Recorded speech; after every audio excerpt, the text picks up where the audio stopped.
สบายดีสบายดีทุกคนเด้อยินดีต้อนรับเข้าสู่ช่องติ๊กสาราลังฟานเส้นเก้าเส้นเคยเนาะตอนนี้ก็สิมาตอนนี้ก็ได้พักละเมื่อเช้านี้เบียกอายุอัญญะจากสร้างสิมาเฮ็ดเพดานจากอันซีเมนต์เครื่องอยู่ข้างนอกบนนอนนะเพราะว่าพากันนอนนอกดิแล้วก็จากซีเมนต์อันห้องอีเมเอาเครื่องโขนออกมานอกตอนนี้อยู่ในเฮือนเต็มอัญญะกับเครื่องหลายแหงเพราะว่าขน4ห้องออกมาเบิดเลยดิตอนนี้อันพักเที่ยงเนาะลูกค้าก็อาหารก็ออกวันที่นี่สร้างกับเฮือนไปก็จะไปกินข้าวแล้วพักเที่ยงจักน้อยผู้ใดก็จะมาเนาะ1 โมงผู้ใดเดี๋ยวอันนี้มาให้เบิ่งปึ๊บปึ๊บออกไปขี้ไหลจับโจกก็ไปห้องน้ำมาผู้ดีก็จะเอามักไฟมาขายอีกเป็นว่าหวานมันเป็นอันนี้เป็นมักไฟหวานนะมักไฟแดงนะหวานแท้เลยแซ่บๆทุกคนอันนี้กินไปแล้วนี่อยู่บนอื่นมากอีกอย่างเอิ้นมักไฟป่ะภาษาไทยเอิ้นมักไฟอ่ะคือกันบอกเอิ้นมักไฟคือกันเลยภาษาลาวเป็นหมากไฟเนาะภาษาไทยมักไฟถูกต้องบอกใช้หูป่ะแซ่บเลยผงนึง10,000 กีบก็ถือว่าเป็นตะกินอยู่เนาะหรือว่ายานี้มันมีหลายเบิ่งอันนี้กินไปแล้วนี่กงและเห็นแต่ก็โพสขายหอมอันนี้กินไปแล้ว1อีเมลกินแล้ว1มี5 อันเนาะกับ1 สาวค่ะมี5 อัน2 4 6 8 10แสดงว่าอันหนึ่ง4,000ที่5 สาวมันละอันหนึ่ง4,000อันหนึ่ง4,000ทุกคนขนมบาบินเคยกินแต่อยู่อันหลวงพระบางเคยซื้อกินอยู่หลวงพระบางอันนั้นเขาได้ว่า25,000แล้วแต่ว่ามันจะเป็นมุนๆเนาะขนมบาบินเนาะมันจะมีมุนๆแล้วก็มีมะพร้าวอ่อนหรือว่าเป็นสาลีอย่างไส้ก็แล้วแต่เนาะอันนี้เพื่อนน่าจะเป็นแม่พิมพ์ขนมหังพึ่งอันนี้นะคือเห็ดนี่เนาะติ๊กซีมไปแล้วอันนึงแซ่บก็นั่นที่ซื้อกินอยู่หลวงพระบางอีกนี่แบบมะพร้าวมันแซ่บอ่ะกุ๊บเคยซื้อกินอยู่หลวงพระบางบนได้เหนียวไปมันเป็นคล้ายคือขนมครกเลยแต่ว่าตัวนี้มันจะเป็นเหนียวย่ำคักคนนะแล้วกับย่ำใส่มะพร้าวมันกรึบใช่อันนี้กับอันที่กินถูกไหมพากินข้าวไปแล้วเมื่อกี้เนี่ยมันจะเศร้ายังพอได้กินข้าวช่วงนี้คุณรู้สึกว่าอย่างนั้นอย่างนี้ตลอดเลยเป็นอยากตุยดีบอกตอนนี้กำลังอยากเพิ่มน้ำหนักอยู่เพราะว่าน้ำหนักลดหลายแล้วลดไป5 โลตอนนี้ขึ้นมาได้2 โล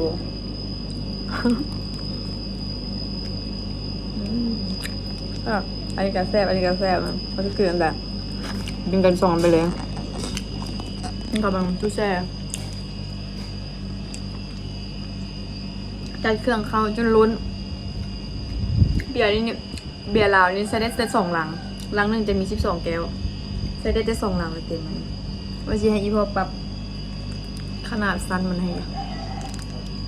เห็ดแบบนี้มันคือโบงาเป็นไรเนาะใส่แบบนี้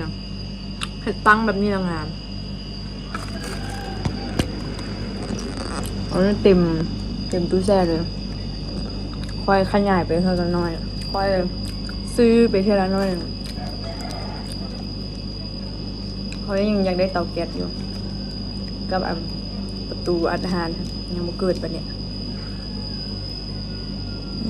แล้วก็อยากได้ตู้ทำที่บ้านของผมมีนะเฮ้ยพ่อกันยอมแบบมันกินทางเรายังคิดอยากได้ตูบอยู่เดียวบุ้งว่าพี่เจ๊จังเด เพราะว่าซื้อกับแพงคันซื้ออยู่เวียงเนาะซื้อแพงแล้วยังมีค่าส่งเต้เวียงจันทน์มาฮอดลองสานนี่ก็เจ้าเอาน่าจะเอาบ่หลักล้านนั่นแหละเพราะว่าน้ำมันก็แพงคันอยู่ซื้ออยู่ลองสานถ้าบ่มีไผเฮ็ดยังตอนนี้ยังคิดหาทางอยู่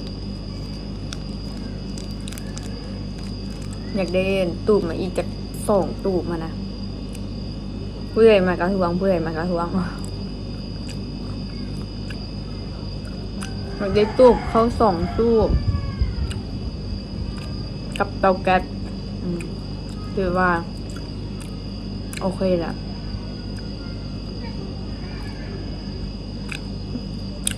ยังผู้ใดมาก็ถามว่าผู้ใด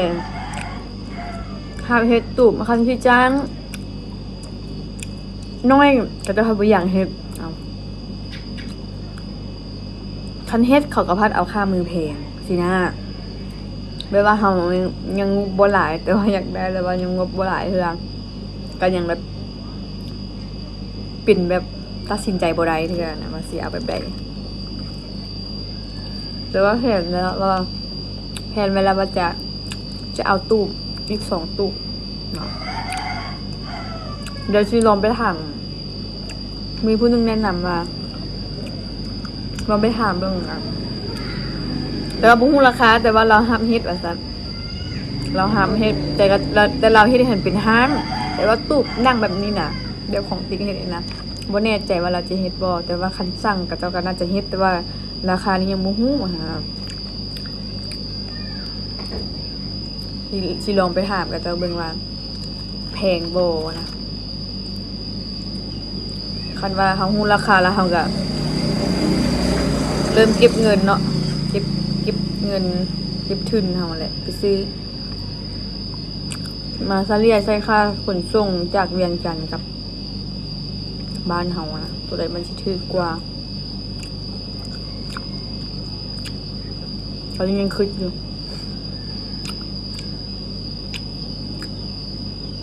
ถามแบบเลาะถามกับเจ้าก็ว่าซื้ออยู่เวียงกันเด้ว่าซั่นซื้ออยู่เวียงฮู้แล้วแต่ว่ามันยากที่เฮาอยู่ไกลยากมันค่าส่งยากเงินนั่นน่ะ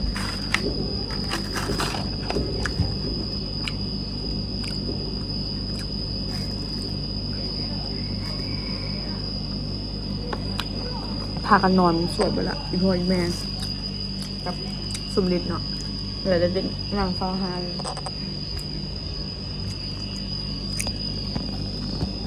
ไม่ได้คือผมยังก็ยังยุ่งอยู่มัดแบบนี้แล้วผมมักแย่หย่องผมน้อยนี่มันคือเป็นหกหูหกตานะกับติกเลยโบมักแบบนี้มีผมน้อยหลายพวกมักแต่อันนั้นลงแต่บางห้องคิดซับไปซับมาขี้อันนี้ก็อี้มากินขนมบาบิเนี่ยกว่าสิมาในหานธุรกิจหานน้อยอย่างนี้ทุกคนก็ไม่ได้ง่ายเด้ลงทุนเนี่ยนะมือหลายเติบอยู่ทางเรือแหงกันก็สิมาเฮ็ดเป็นธุรกิจของตัวเองเป็นร้านของตัวเองในสันนิติกะดีใจแล้วเลยแล้วก็ผลตอบรับมันก็ดีอีกนะผู้ใดมาก็จะกระย้องว่าตามแซ่บแล้วเขาก็เขาเป็นคนเฮ็ดเขาเป็นคนขายก็เขาก็ดีใจลูกค้าได้กินกันแซ่บสิเนาะนะเขาจะกระย้องนะวันนี้เน่าอ่ะ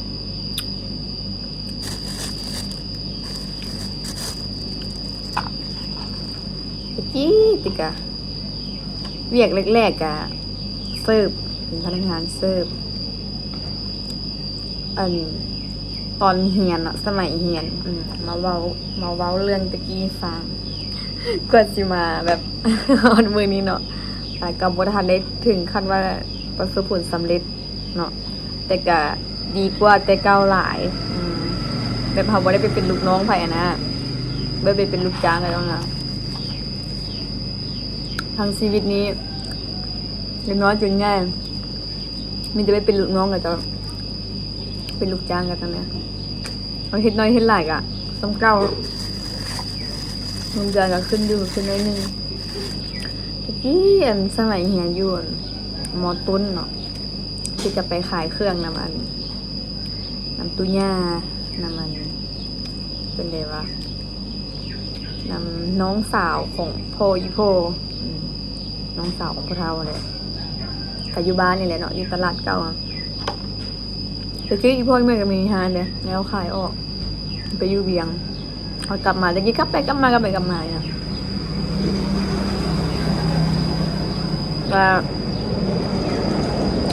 เขาก็ว่าสิให้เงินเดือนเนาะเอาแปะมาแล้ววันนี้เรายังให้ไปอยู่น้ำเรายังให้ไปอยู่งานนำเลยนะจะไปตื่นแต่เช้าตื่นแต่4 โมง 5 โมงเช้ากันนึ่งข้าวล้างถ้วยเดือแต่งกินอย่างให้เราเรียบร้อยเดี๋ยวจะจึงลงไปฮานไปเฝ้าฮานให้เราเพราะว่าช่วงนั้นเป็นช่วงพักเรียนเนาะลงไปเฝ้าฮานให้เราละขายเครื่องจนจนที่เขาแต่งกินเนี่ยแต่งกินเร็วกับประมาณ9 โมง 10 โมงประมาณนี้แหละเนาะแต่เช้าจนฮอดค่ำจน6 โมงปิดฮาน5 โมง 6 โมงปิดฮานแล้วก็กลับมาเนี่ยมันแต่งกินให้เราอีกสินะเฮ็ดแบบนั้นแหละวนไปแล้วฮอดนำเข้าโรงเรียนแบบนี้แล้วก็บ่ได้เงินเดือนอะไรเลยแต่แรกๆเราว่าเราจะให้เงินเดือนติ๊ก300,000เนาะตะกี้300,000ก็ถือว่ามันก็หลายอยู่กับบ่ถึงในขั้นว่าหลายหั่นนะเพราะว่าเขาก็อยู่กินน้ำเราอะนะโอเคแล้วเราก็เอาเงินให้แล้วก็ไปซื้อของกินให้แม่ 10,000 กีบตะกี้ 10,000 กีบก็ซื้อผักไปซุปซื้อปลาซื้อชีนได้น้อยนึงตำบาทได้ล่ะ 10,000 กีบตะกี้เนาะแล้วก็ให้ไปซื้อของกินให้แม่เอามาส่งให้อีแม่แล้วก็ไปเห็นอีแม่ตอนล่าแล้วก็ให้อีแม่ว่าจนเข้าโรงเรียนมันก็ย้ายแล้วก็ขอเราย้ายมาอยู่เฮือนแต่เราไม่ยังให้ออกเด้แต่เรายังให้อยู่นะพอยามเข้าโรงเรียนเราก็เอาเครื่องนุ่งเครื่องนังเรียนให้เนาะเครื่องนังเรียนให้ติ๊กให้น้อง2 คนเนี่ยเนาะให้ติ๊กจอยให้แล้วก็เงินไปโรงเรียน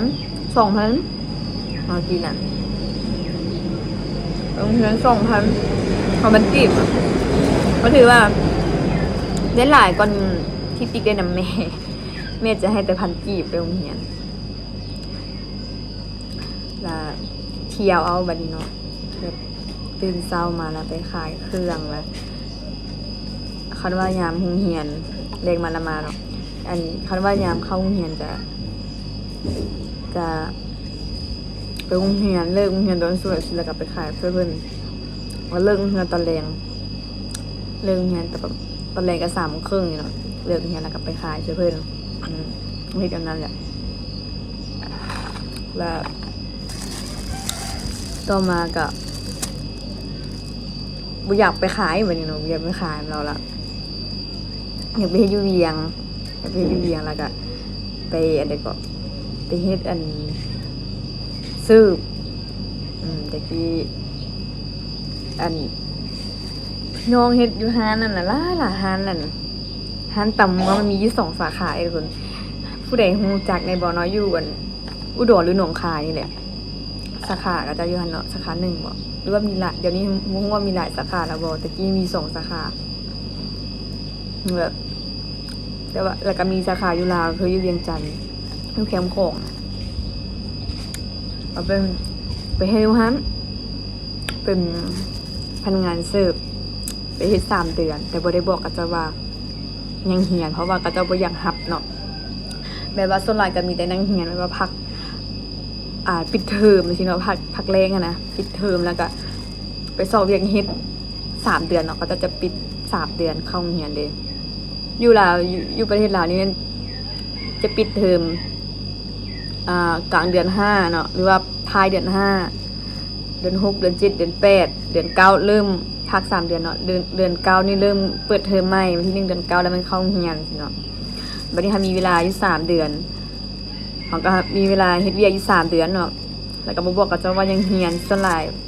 พวกอยู่บ้านนอกก็บางคนก็บ่ได้เรียนเด้เนาะฮอดยามเข้าโรงเรียนแล้วเฮาออกสินะเพิ่นก็บ่อยากให้เฮาเฮ็ดแบบนั้นแบบบัญชีกับเจ้าทรัพย์สนเนาะเขาเจ้าขี้คร้านมาแล้วมันไล่อีหยังคืนอย่างนี้แหละประมาณนี้แหละแล้วก็เจ้าบ่อยากรับบัดนี้เนาะไปเทื่อที่2เทื่อที่3อ่ะนะแบบตั้งแต่ม4แล้วเราติดไปเนาะไปเฮ็ดเวียกอยู่เวียงนะสิงม4ม5แบบม4นี่แหละแล้วไปเฮ็ด3 เดือนแล้วกลับมาพักเฮียนแล้วก็กลับไปอีกกลับไปมาสินะแล้วก็เจ้าเราบ่อยากรับปานใดแต่ว่าแบบว่าห้างที่ก็จะเปิดใหม่เนาะฮะนั้นก็จะเปิดใหม่ละมีแต่พี่น้องติดไปเฮ็ดอันนี้มีแม่ป้ามีน้าบ่าวมีลุงมีหยังอ้ายหยังพากันไปเฮ็ดอยู่เกือบครบทุกแผนกเลยนะเฮ็ดอยู่หั่นน่ะแบบมีแต่ไทยเฮือนเฮาว่าศึกษาก็เจ้ากันเลยว่าอนุโลมให้สิเนาะแบบให้เฮาไปเฮ็ดนะแล้วบัดนี้เฮ็ดจนฮอดสิ่งแล้วม.7 บัดนี้เนาะอยู่ประเทศลาวเขาจะมีม.7 เนาะม.7 นี่จะสิ่งเอาไปประกาศต่างหากได้ม.4 กับม.7 เนาะม.4 ท่านจะสิ่งก่อนม.1 ม.2 ม.3 ม.5 ม.6 จะสิ่งพร้อมกันเนาะแล้วต่อมาอีกประมาณเดือนหนึ่งหรือว่า2 อาทิตย์ม.4 สิ่งแล้วจึงมาเป็นม.7 สิ่งเนาะม.7 สิ่งเอาไปประกาศม.4 กับสิ่งเอาไปประกาศเด้สิ่งแล้วม.7 ล่ะอย่างเรียบร้อยแล้วติ๊กเลยว่าบ่อยากไปเฮ็ดพนักงานเสิร์ฟแล้วแบบเฮาเมื่อยเนาะเขาอยากไปเฮ็ดเวียกอื่นว่าซั่นเพราะว่าสิไปเรียนต่อเลยเรียนต่อมหาลัยเลยแม่ก็บ่อยากให้เรียนนะเพราะว่ามันมีเงินส่งแต่ว่าติดให้เรียนคือเรียนแล้วว่าเขาอยากเรียนก็มีแต่หาเงินเองหาเงินเรียนเองว่าสิติดกันเลยว่าตัดสินใจว่าสิหาเงินมาเรียนเองหาเงินปีนึงขอเวลาหาเงินปีนึงกับปีต่อมาก็จะไปเรียนมหาลัยสินะเพราะว่าส่วนหลายพี่น้องก็บ่ค่อยมีไผแบบเรียนจบได้เรียนมหาลัยไว้สิซะเรียนฮอดแต่ประถมมัธยมส่วนหลายก็มัธยมสินะบางคนก็จบบางคนก็บ่จบติดกันเลยว่าอยากเรียนใจเฮาก็อยากเรียนเนาะสมัยนั้นก็เจ้าก็เรียนได้โอ้ยผู้ใดได้เรียนอยู่มหาวิทยาลัยแห่งชาตินะอยู่ม.โซนป๊าดบักลึด แต่ว่าสิ่งเขาก็ยากอีกเด้อล่ะสิ่งเขาบางอย่างยากสอบเข้านะและวันนั้นที่กูไปเฮ็ดแล้วไปเฮ็ดเวียกอื่นวันนี้ซอกให้ป้าซอกเวียงให้เนาะให้ป้าซอกเวียงให้ละได้ไปขายเด็กก็จะว่าขายเค้กเนาะทำอีกนะแบบมีคนรู้จักของป้านะเขาไปขายเค้กอยู่เวียงจันทร์เซ็นเตอร์ตะกี้ก็หาก็เปิดใหม่ก็ยังเปิดได้บ่ดูดนะแล้วติดแล้วว่าโอเคคันขายเค้กก็ยังไปขายเค้กขายกะแลมเนาะขายไอศครีมนะแล้วเขาก็คิดว่าเขาไปขายนั้นมันก็น่าจะสบายเพราะว่าอยู่ในให้มันตากแอร์เขาเวียกกับ9 โมงมันก็ซึ่งว่ามันสวยแล้วเนาะเขาเวียก9 โมงนี่สวยเลยเนาะปกติจะต้อง7-8 โมงสิเนี่ยเขาเวียก8 โมงตรงเนาะแล้ววันนี้ติก็โอเคตกลงไปเฮ็ดก็จะว่าเริ่มต้นหัน900,000กีบติก็ตกลงไปเฮ็ดแต่ว่าที่จริงไปเฮ็ดมาน่ะบ่แม่นอยู่หันเค้กบ่แม่นอยู่หันกะแลมอีก หัวอยู่หันหยังอยู่ชั้น3เนาะชั้น3ของวิงเจนเซ็นเตอร์จะเป็นโรงอาหารจะเป็นแบบโซนอาหารที่กะเจ้าแบบจะใส่คีย์การ์ดไปแลกไปเติมเอาเงินสดไปแลกไปเติมใส่บัตรหั่นน่ะไปแลกเอาบัตรหั่นน่ะเขาจะเติมเท่าใดก็ได้หั่นน่ะนั่นแหละแล้วแบบเวลาเขาไปซื้ออันกินอีหยังล่ะเขาก็แค่แบบรูดบัตรไม่รูดบัตรหรือแบบสแกนบัตรแบบว่าติดแบบเงินราคาเท่าไหร่นะประมาณนั้นแหละแล้วจริงเราไปเฮ็ดอันนั้นก็เลยว่าโอเคยากเฮ็ดกันเฮ็ดอันน่ะโมเมนต์ฮันเค้กกับบ่เป็นหยังเฮ็ดอันเป็นแม่ครัวอันนี้เนาะซึ่งติกับบ่ได้แต่งกินเป็นแบบบ่ได้แบบเป็นขนาดนั้นนะเฮ็ดหยังก็บ่ค่อยเป็นได้แบบอันของอันขายอีหยังเนาะแล้วเฮาแต่งอยู่แต่งกินอันอยู่บ้านเฮาก็ยังได้ถามแม่ตลอดนะแต่แม่บอกสิเฮ็ด เป็นวันนี้ไปอะไรแล้วว่าเป็นผู้ช่วยครัวเป็นผู้ช่วยจะมีผู้หนึ่งที่เราเป็นแม่ครัวแบบผัดกะเพราข้าวผัดข้าวขาหมูข้าวเปียกฝือน้ำหวานน้ำหวานอย่างเนาะเราจะเป็นผู้ช่วยเพื่อนซื่อๆเอาไปเอามาเนี่ยบัดนี้เฮ็ดไปเฮ็ดมาได้ประมาณอาทิตย์หนึ่งเนาะแบบเราก็ว่าติ๊กเห็นหูเวียกไวค่ะนะเราก็เลยว่าปล่อยให้ติ๊กเฮ็ดเลยบัดนั้นน่ะแบบเฮาติ๊กกระบุงบ่เคยเฮ็ดบ่เคยกินอีกผัดกะเพราแล้วไปเห็นเราใส่อีหยังแน่ใส่อีหยังก็ห้าวใส่น้ำเราไปจังแหละปรุงจักแซ่บบ่แซ่บปรุงผัดไปผัดมาผัดว่ารู้สึกว่าอันใดบ่พอดีเฮาก็ตื่มใส่อีหยังไปซั่นน่ะเฮ็ดห้าวเฮ็ดไปเลยบัดนั้นมันจะมีอยู่2ห้องเนาะหัวหน้าเพิ่นจะเซาอยู่2ห้องแบบแยกห้องนึงเป็นห้องข้าวเปียกน้ำหวานข้าวเปียกอีหยังแหละแล้วห้องนึงจะเป็นอาหารตามสั่งเป็นประเภทข้าวผัดข้าวขาหมูอีหยังเนาะจะเป็น2ห้องบัดนี้เราแยกบัดนี้นะให้ติ๊กมาอยู่ห้องนึงต่างหากพนักงานท่านจะมีตอนกะเช้ากะแลงแต่ว่าติ๊กอยู่กะเช้ากะแลงมีอยู่3คนกะเช้า3คนเป็น6คนเนาะแล้วอันบัดนี้แยกมาให้ติ๊กอยู่กับผู้หนึ่งผู้นั้นหันจะแบบช่วย2ห้องเลยช่วยผู้นี้แต่ส่วนใหญ่ก็เราจะไปช่วยอยู่ฝั่งแม่ครัวหลายกว่าเพราะว่าทางนั้นก็จะแบบเฮ็ดอาหารตามสั่งเฮ็ดอันใดก็กะเพราเฮ็ดข้าวผัดอันเดียวแล้วมันได้ซอยได้อย่างหลายๆอย่างเวียกหลายก่อนมันสิซะไปติ๊กเลยเฮ็ดข้าวเปียกแบบอีหยังเขาว่าแกมไว้แล้วมีแต่ลวกแล้วก็ทอกใส่ถ้วยไปให้ลูกค้าไปเสิร์ฟลูกค้าประมาณนี้สินะแล้วก็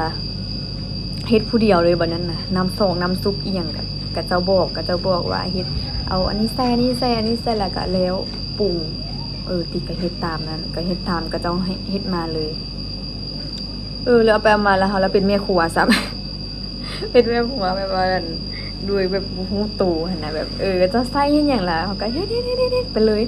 ต่อมาหัวหน้าซื้อเครื่องเข้าบัดนี้เนาะแรกๆก็ช่วยกันล้างอยู่เอาไปเอามาแล้วโยนให้แต่ติ๊กเฮ็ดคนเดียวเลยแบบกระดูก10ปลายรูเนาะแต่นั้นตอนนั้นติ๊กก็ยังอายุเท่าใด18ปี18 19ปีแบบเฮ็ดล้างผู้เดียวเลยบัดนี้ล้างผู้เดียวแล้วล่ะก็บัดนี้บ่แม่นเว้าพื้นเพิ่นเด้อเนาะหัวหน้าค่อนข้างเป็นคนประหยัดเนาะแบบเพิ่นไปตลาดแล้วแม่ค้ากับเจ้ากระดูกแบบหรือว่าซีนอีหยังเรามาต้มน้ำซุปนะมันอยากเสียมันนั่นแล้วเรายังก็ต้องขายถึกแล้วเราก็เอามาอีกสินะเราก็เอามาให้เฮาน่ะล้างดีๆติดจนแบบจนชีเป็นวินจนชีหักคอมันเหม็นเนาะมันมีกลิ่นน่ะแล้วก็ผู้เดียวเฮ็ดอีกต่อมาผักบุ้งบัดนี้มันเหลืองอะเนาะมันเหลืองมันอยากแห้วแล้วก็แล้วให้เฮาซ้อมเอาแต่ก้านมันแล้วว่าใบมันเอาทิ่มโลดใบมันเหลืองดิป้า10โล11หรอ10หรือ11โลนี่แหละผักบงนะที่ซ่อมคนเดียวว้าแบบคิดมาว่าเฮาก็อดทนเฮาก็มีความอดทนสูงเว้ยที่แบบยังทนใจผักขนาดทุกคนใจเทละการไปนะใจผักบงเนาะเฮายังน้อยเลยเนาะผู้ใหญ่เพิ่นว่าอย่างเฮาก็ฟังว่าเสื้อฟังเพิ่นนั่นแหละเพิ่นสอนเฮาได้นะเนาะแล้วเฮาก็เฮ็ดมาแล้วพอมันเหลือประมาณกำนึงแล้วติดเมื่อยแล้วก็จะว่าอู้สิไปเด็ดได้หยังก่อนพนักงานเก่าก็จะบ่เด็ดเลยเด้ก็ชอบปะเลยเขาบ่อยากเฮ็ดเขาว่าซื้อตัวงามๆมาซอยๆแล้วก็แล้วประหยัดเวลาแต่บัดนี้หัวหน้าหัดมอบหมายให้เฮายังบ่มีไผเฮ็ดแล้วเด้เนาะแบบมาให้เฮาเฮ็ดบัดนี้ให้จริงเฮ็ดจำเป็นต้องได้เฮ็ดแล้วเหลือประมาณกำนึงแล้วติ๊กแล้วโอ๊ยเมื่อยเนาะผู้ใดก็ว่าทีมสิติ๊กก็ก็คิดว่ามันยังเหลือน้อยเดียวสินะติ๊กก็เลยว่าทีมไปกับตูใบเหลืองๆที่ติ๊กซ่อมมานะพอดีหัวหน้ามาเพิ่นมาเห็นเหมือนกันเนาะเพิ่นมาเห็นแล้วเราก็บ่ได้เว้าหยังเด้เราจับมาแล้วเรามาซ่อมเองทุกคนแล้วติ๊กก็รู้สึกผิดว่าแบบตอนนั้นหันตัวเองรู้สึกผิดว่าเราแบบมอบหมายให้เฮาเฮ็ดแล้วเฮายังเฮ็ดปุ๊บบ่แล้วบ่ร้อนแล้วเฮาเอาไปทีมแล้วเราต้องได้เก็บมาเฮ็ดเองอีกสินะต้องให้ถึงมือหัวหน้าสินะติ๊กก็เลยว่าก็คิดอยู่ในตอนนั้นหั่นน่ะแต่เราก็บ่ได้ว่าหยังเราก็มาซ่อมนิดนึงแต่ก็ซ่อมบ่หมดอีกได้ทุกคน ซ่อมอีกน้อยนึงแล้วก็แล้วมันน่าจะแบบ เหลืองเกินไปมันน่าจะเหี่ยวเกินไปแล้วก็ทิ่มแล้วบัดนั้นนั่นแล้วติ๊กก็เฮ็ดมาแล้วบัดนี้เรามาถามมือภาคเนาะมาถามมือภาคแล้วคือแบบบ่เห็นแต่ละคนภาคว่าอย่างไรบัดนี้เขาก็อยากภาคแล้วเฮ็ดเรียกเป็นเดือนเขาคิดว่าเพราะว่าบอนที่ติ๊กเสิร์ฟตะกี้น่ะแบบเฮ็ดเวียกฮอดเดือนก็จะมีมือภาคให้เนาะเพราะว่าเขาไปเฮ็ดเวียกแรกๆดีแล้วบัดนี้ล่ะเขาคือบ่มีมือภาคว่าจนฮอดเดือนปลายก็เข้า2เดือนแล้วนะว่าแล้วเฮ็ดคนอื่นก็คือบ่เห็นเขาภาคแบบผู้ใดอยากภาคก็มีแต่ขอบเอาเนาะแล้วเราก็ตัดเงินแล้วติ๊กก็เลยว่าตัดสินใจถามว่าเอาจะพักมื้อใดเนาะถามมันหมู่เฮ็ดเวียกมันกันเท่านั้นเจ้าพักมื้อใดก็ได้ว่าพักอีหยังว่าสิเนาะเขาไปใส่ว่าอ้าวมื้อพักหั่นนะว่ามันมื้อใดบ่มีว่าสิว่าอ้าวบ่มีมื้อพักว่าซั่นบ่มีว่าโอ้คิดว่าแบบอาทิตย์นึงพักเทื่อนึงบ่สิเนาะหรือว่าเดือนนึงพัก2เทื่อบ่มีแต่ว่าเฮาอยากพักละอันครอบเอาแล้วก็ตัดเงินเท่านั้นล่ะเงินเดือน900,000บ่มีมื้อพักเนาะติดกระทอแล้วเฮ็ดมาได้3-4เดือนเข้าเดือนที่4ติแล้วว่าโอ้บ่ไหวเว้ยเอาบ่มีเวลามาซักเครื่องอีกหั่นน่ะตะกี้ติก็อยู่น้ำปลาเนาะแล้วเฮาก็เที่ยวไกลเด้แล้วก็เมื่อยเด้แหละเดือนใดที่มีเก้าสินะเฮาก็ได้เงินเดือนลดลงอีกได้เราจะบ่ได้ไล่ให้เต็มเลยทุกคนได้800,000ปลายคันว่าเดือนใดมี31เฮาจึงได้900,000ปลายแบบเราจะขึ้นให้สินะแบบแม่นว่าสมมุติว่าเดือนนึง9เดือนเดือนนึง900,000เดือนนั้นจะมีอยู่29หรือ30หรือ31มื้อเฮาก็ได้900,000บ่แม่นคันว่าอันเดือนใดที่มันนั่นมีฮอดน้อยมือเนาะ29แล้วเราก็จะไล่ตามมือหรือแสดงว่าเขาได้ได้เงินมื้อฟังกับได้เงินมื้อเนาะก็เลยตัดสินใจขอบลาออกแต่ว่าก่อนสิลาติดกับไปส่งเวียกอยู่ยังจะเซ็นเตอร์แหละมันจะมี4ซันบ่ยังจะเซ็นเตอร์มา4หรือ5ว่ะลาติดแล้วไปถามพนักงานที่เวียมกันแหละส่วนกันไปถามขายเครื่องเสื้อผ้าแล้วเริ่มต้น800,000มันได้น้อยกว่านั้นอีกน้อยกว่าเฮาเฮ็ดอีกนะแล้วเฮาซื้ออยู่ซื้อกินเองนะแล้วมาไล่เบิ่งว่าคันเฮาแต่ว่านั้นดีแต่เรายังเลี้ยงเขาเนาะ1เดือน900,000หั่นนะเราเลี้ยงเขาแต่เงินเดือน800,000นี่ก็เจ้าบ่เลี้ยงเขาพักอาทิตย์นึงพักเทื่อนึงเขาอยากให้มันโมงเดียวกันเลยเนาะก็เลยว่าโอ้เฮาเที่ยวไกลอีกแล้วมันก็สิบ่เหลือหยังหั่นน่ะตะกี้หันยืมรถพี่น้องอีกได้ยืมรถพี่น้องเที่ยวแล้วก็อยู่เงินป้าถึงว่าบ่ได้ดอกบ่รอดดอกซั่นนะต้องไปสอบเวียกแบบไกลๆหั่นแล้วก็มีแต่มาถามหมู่บ่ได้ถามหมู่เนาะหมู่ว่ามีห้านั่นขายเครื่องสำอางก็จะได้คนเงินเดือน1,500,000แต่ว่ากินเองว่าโอ้คันว่าละอยู่ไกลเงินไปได้ติก็เลยว่าโอ้อยู่ไกลเฮาอีกเงินเดือน1,500,000ถือว่าหลายตะกี้เนาะแล้วไปถามเบิ่งก็จะว่าโอ้หากะฮับพนักงานใหม่มาว่าสิแหละหากะฮับพนักงานใหม่มาแต่ว่าเรายังเป็นช่วงทดลองเวียกอยู่คันว่าเราบ่โอเคแล้วสิหาเด้อว่าสิคันว่าเราโอเคก็แสดงว่าติก็ไปเฮ็ดเวียกตัวเนาะแม่นบ่แล้วก็เลยว่าแล้วก็เขาเจ้าก็บ่ได้ติดต่อมาเด้ก็น่าจะผ่านเวียกแล้วผู้นั้นเนาะแล้วบ่ฮู้ว่าสิเฮ็ดอีหยังก็เลยว่าจำเป็นกลับไปเฮ็ดอยู่วังเก่าทุกคนไปเฮ็ดพนักงานเสิร์ฟอีกเทื่อนึงเป็นเด็กเสิร์ฟอีกเทื่อนึงตะกี้บอกกับตัวเองว่าสิบ่เฮ็ดแล้วสิบ่เป็นแล้วสินะสุดท้ายก็ได้กลับไปลืมบอกว่าเฮ็ดนำตุย่าเนาะติอันนั้นก็ขายเสื้อผ้าแล้วขายเสื้อผ้ากับเครื่องใช้ครัวเฮือนเนาะแต่ส่วนหลายเน้นๆเป็นเสื้อผ้าอยู่โรงสารนี่นะเคยขายเสื้อผ้ามาแล้วก็ไปเฮ็ดยุ่งเจนเซ็นเตอร์ให้เป็นแม่ครัวยุ่งเจนเซ็นเตอร์ให้แล้วก็กลับมาเป็นพนักงานเสิร์ฟอีกแล้วก็สุดท้ายก็ได้เฮ็ดเนาะได้เฮ็ดจนได้เฮ็ดกะดึกกะเลงนะเฮ็ด5 โมงเลงหา12 โมงกลางคืน